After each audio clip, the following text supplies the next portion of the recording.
ये अपने आप में एक बड़ी बात होती है एक पहलवान के लिए। और एक बार बबली ने बहुत अच्छा प्रयास किया ऋतु को पटकनी देने का, लेकिन उतना ही अच्छा बचाव किया है। भैया फोटो खींच लेना जरा। बचपन में एक कविता पढ़ा करते थे, चंदन चाचा के बारे में लड़ते हैं। मुझे यहाँ आने की जो खुशी हुई है, इसको आप ये मंच और आप लोग इसकी कल्पना नहीं कर सकते।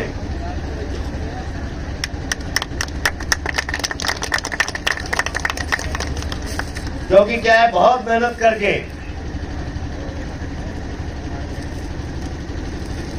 इस विद्यालय के लिए जमीन देना, जमीन को खोजना और ये पूरा महाविद्यालय बनकर तैयार,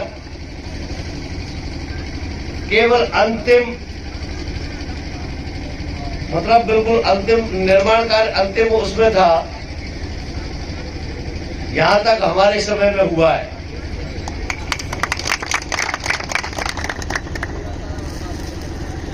और दूसरी आज जो प्रतियोगिता हुई,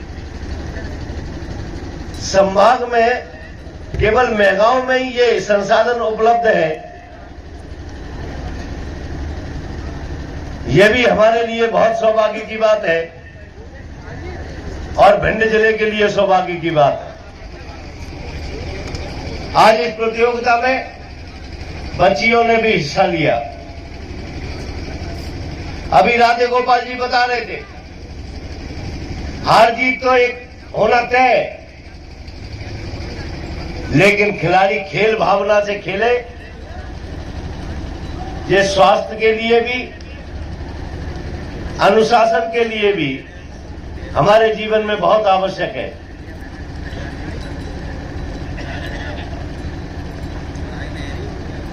इस महाविद्यालय में जब मैं कार्यक्रम मैंने दिया तो आज मेरे पास बिल्कुल समय नहीं था, क्योंकि मुझे रात में ही निकल के फिर जाना है।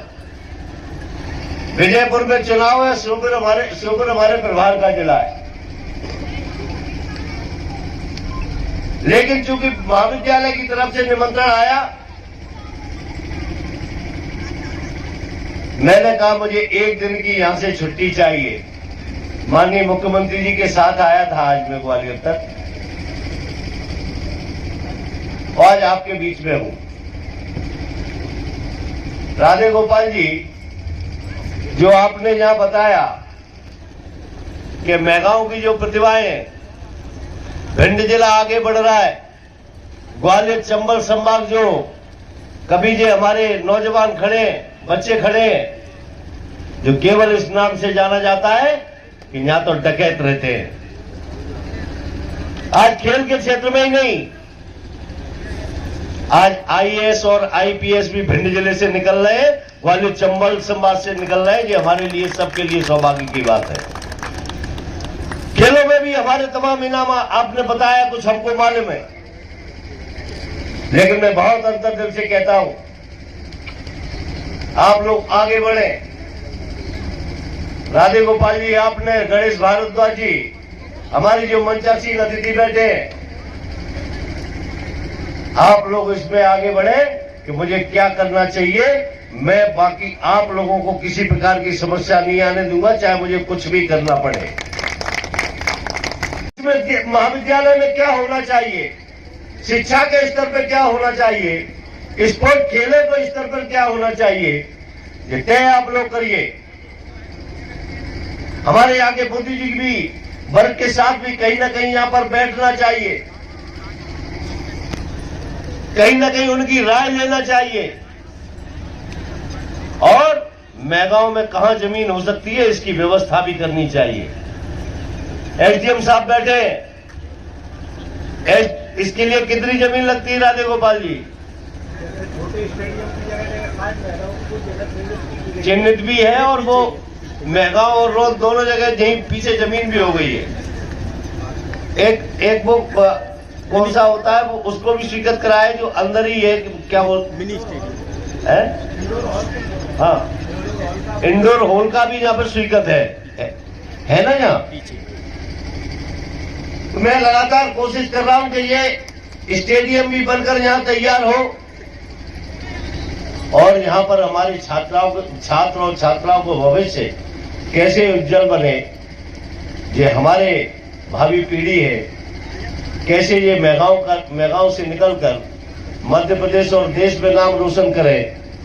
मेरी बहुत दिल की इच्छा है। आप लोग जब भी आप लोग जहाँ खड़े भिंड के हो, ग्वालियर के हो, हमारी यूनिवर्सिटी तो जीवाजी यही है ना, हम भी उसमें ही पढ़े। मेगांव से निकलकर हम ग्वालियर भी पढ़े। लेकिन आज मैं बहुत विश्वास से आप लोगों को भरोसा दिला रहा हूं कि आप लोग आगे बढ़े। जब भी हमारे ग्वालियर में आवश्यकता पड़े, भिंड में पड़े, दतिया में पड़े, हमारे मुरैना, श्योपुर, जहां भी जो लगता है, चूंकि इसी संभाग के 2 जिले हमारे प्रभार के भी है, अशोकनगर भी है और श्योपुर भी है, तो इसलिए 2 जगह तो 3 जिले तो ये सामान्य रूप से ही आ गए कि भिंड, श्योपुर और अशोकनगर। इसके अलावा भी हम आप जो हमारे भविष्य आगे जो यहाँ खड़े हैं, मैं आप लोगों को भरोसा दिलाता हूं, आप जो आज यहाँ प्रतियोगिता हुई, हार जीत चलती है, कहीं ना कहीं हार से सीखना चाहिए कि हमारी मेहनत में कोई कमी रही होगी, और मेहनत करें और आगे बढ़े। मैं आपके उज्जवल भविष्य की भगवान से प्रार्थना करता हूं और मैं भरोसा भी दिलाता हूं कि आज तो बहुत जल्दी है। कभी अगर ऐसा लगे तो एसडीएम साहब कभी जो खिलाड़ी इन्होंने बताए हैं, जो मेगांव के हैं, एक कार्यक्रम ऐसा उनके सम्मान का करो। नीरज जी बैठे हैं, राधे गोपाल जी बैठे हैं, या हमारे सारे बंचा सिंह जो बैठे हैं, अन्य लोगों का भी जो सहयोग हो सकता है इसमें सहयोग लें और उनके सम्मान का एक कार्यक्रम रखें। और उसमें कहीं ना कहीं हम यहाँ पर जो मंत्री हैं हमारे विश्वास सारंग जी, मैं उनको भी लाने का प्रयास करूंगा। इस क्षेत्र में जो भी और आगे बढ़े हैं, एक भव्य कार्यक्रम करवाएं, उसकी सारी तैयारियां करवाएं और बाकी व्यवस्थाएं सब हम देखेंगे। एक बार ये भी करें, और जब भी आप लोगों को कोई समस्या आती है, आपको या इससे संबंधित विद्यालय परिवार को कोई समस्या आती है, मुझे जरूर बताएं। और मैं दूसरी बात कहना चाहता हूँ, बड़ी मेहनत से ये तैयार हुआ है, ये पेड़ जो खड़े, कम से कम इसकी चिंता है, पेड़ यहाँ कौन से लगना चाहिए, कैसे लगना चाहिए, ये विद्यालय परिवार को कहीं ना कहीं देखना चाहिए। ये गंभीर मामला है, हम आएंगे भी यहाँ दोबारा, और यहाँ पर क्या है, कैसे है, इसके बारे में अभी चर्चा नहीं करूंगा, मुझे सब मालूम है, लेकिन व्यवस्था में सुधार होना चाहिए। यहाँ पर आने न आने से ऐसा नहीं है मुझे कोई जानकारी नहीं रहती, इसलिए आप लोग व्यवस्था को सुधारें। यहाँ पर जो आप जिस जगह पर जहाँ पर आप सर्विस करते हैं, जहाँ से आप रोज आना जाना रहता है, विद्यालय में कितने विद्यार्थी आ रहे हैं, महाविद्यालय में, इसकी भी चिंता करना, यहाँ पर क्यों नहीं आ रहे इसकी भी चिंता करना, यहाँ पर उनकी समस्याएं क्या है ये भी चिंता करके अगर मुझे बताएंगे तो मैं आपको विश्वास विद्यालय परिवार को दिलाता हूँ कि मैं आपकी हर बात को बहुत गंभीरता से लेने के साथ ये महाविद्यालय, रानी अवंतीबाई महाविद्यालय कैसे अपनी ऊंचाइयों को छुए, इसके लिए मैं मध्य प्रदेश सरकार के एक मंत्री होने के नाते इस मेगांव का जन्म स्थान है हमारा, कहीं ना कहीं ये हमारे ऊपर बड़ा ऋण है जिसको मैं कभी चुका नहीं सकता, लेकिन आप लोगों के सबके सहयोग से इस ऋण को चुकाने का प्रयास करूंगा। जो भी व्यवस्थाएं मुझे करनी होंगी, जो भी शासन स्तर से, जो भी मुख्यमंत्री जी तक से जो व्यवस्थाएं होंगी, मैं पूरी गंभीरता के साथ करूंगा। आप लोगों ने जो जीते उनको भी बहुत बहुत बधाई और शुभकामनाएं, और जो दूसरे नंबर पे भी आए उनको भी वो आगे और मेहनत करें और मेहनत